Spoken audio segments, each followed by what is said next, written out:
Wowee zowee, magic is fun, holy mackerel. What I was giggling about is while we were playing this, we couldn't help but to get our magical jazz hands out.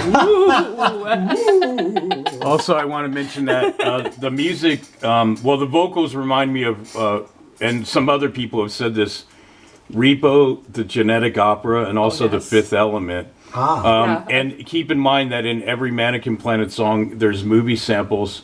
And that one's from a movie called Magic with Anne Margaret, Burgess Meredith, and Anthony Hopkins, and a crazy ventriloquist dummy that comes to life that says, "Abracadabra, magic is fun." So that voice is a movie sample.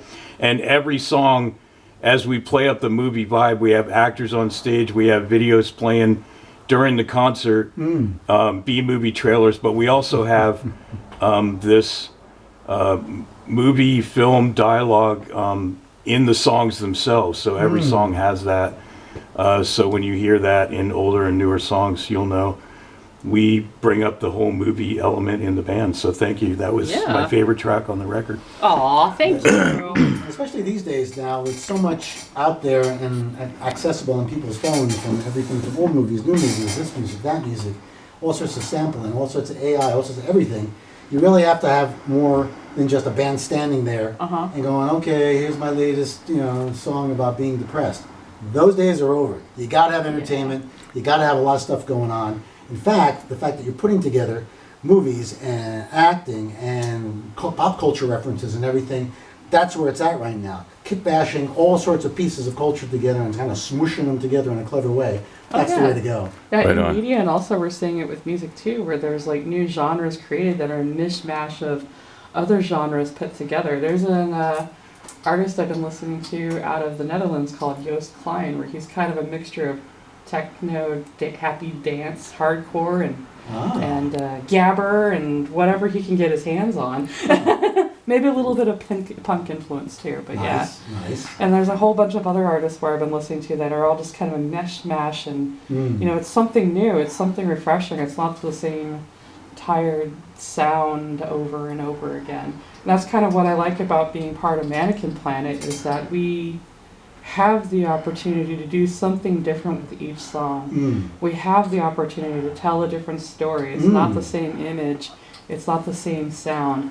And as a vocalist, I get to play around with being able to use some of that classical opera training from both like choir in school and then doing double duty with Catholic choir when I was a kid, and actually put it to use for something where I'm not just doing poppy tunes or just the same sound. Like I said, just do something different. So we're doing opera on this track, and then we got another one that's kind of more sultry, I think. I would say this song called Industry Vampires, about the blood-sucking industry vampires that you sign the dotted line.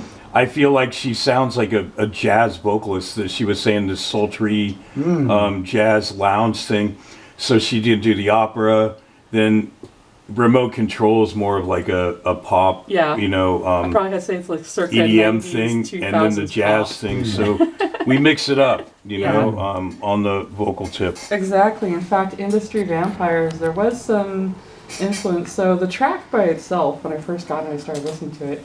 Even Dave said it kind of sound a little slow, but honestly, after I got a hold of it and I started doing writing the vocals, and then Dave Rosano did his magic in writing a whole bunch of guitar lines for it. We breathed life into it, where it became a completely different song. It's amazing, and so all of us kind of pulled together. So this track, the guitar, the bass, the vocals, and of course Tom Gear's magic with adding a couple little touches here and there, like at the end having like a reverse reverb that kind of gave it a really haunting, ghostly sound at the end. Nice. And so the inspiration from this is kind of that 1930s, 1940s era of Hollywood, where it was, everyone dreamed to be in Hollywood. And the streets were lined in gold, but there was also like this really dark underbelly. You had things like the Black Dahlia that happened. In fact, she's interred over at at Mountain View Cemetery over in Oakland. What? A lot of people don't realize that. Yeah. The Black Dahlia, Elizabeth Short, she was actually there at Mountain View Cemetery.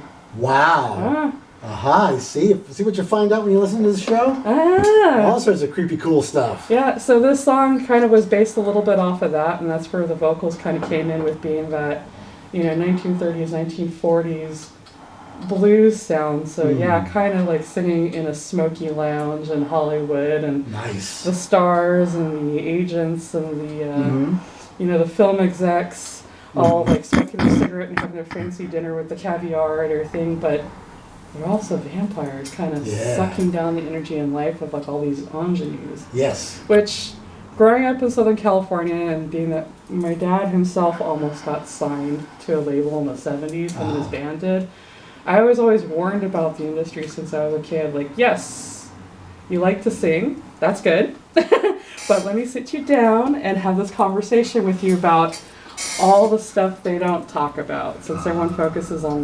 being famous and all that stuff. The casting couch. The casting couch and all the other horrible things. So Tell them about the idea of the soon-to-be animated music video. Oh, yes. Which could be a lot of great visuals for that whole concept, and stuff. So, we're still working out the details for it, but you'll kind of get your own imagery of it when we play that track with the Industry Vampire song. But it's basically starts off with like a old-timey phone projector, and that's the sound you'll hear at the beginning of the song, honestly. Kind of warming up and playing on a screen where you see a girl getting off of a bus with just her suitcase. And, it's dark, and there's like one lit lamppost, and out of the fog and the shadows comes out this vampire vixen going, "Come over here. We won't bite." And that's one that I hope to go ahead and get like a couple people in the music video with us. So yeah, of course our band. Yeah. But also a couple of other friends to kind of be able to go ahead and participate in the band as well.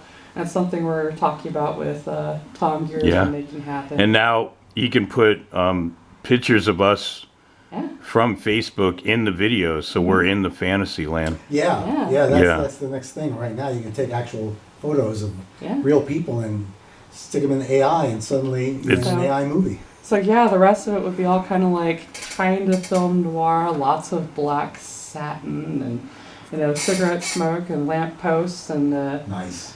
Just vampires with glowing eyes. So no sparkly vampires. No, we're going old school with vampires in the dark with glowing eyes. There you go. That's what we like to see. Not that I'm casting any shade on sparkly vampires. It's just it kind of messes with you when when you're used to the whole vampire lore in film. All right, well, let's check this out. Now my curiosity has been piqued. Oh, yes. And I'm ready for this track. Yeah, I think with this one, it's like we concentrated on like putting the whole mood to it. You could kind of even have your own, internal film in your mind of like how it goes. So I'm going to go ahead and play that right now. This is Industry Vampires. All right. Let's check it out.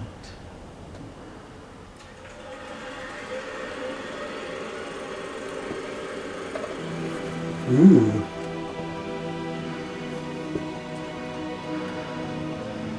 Or ballad.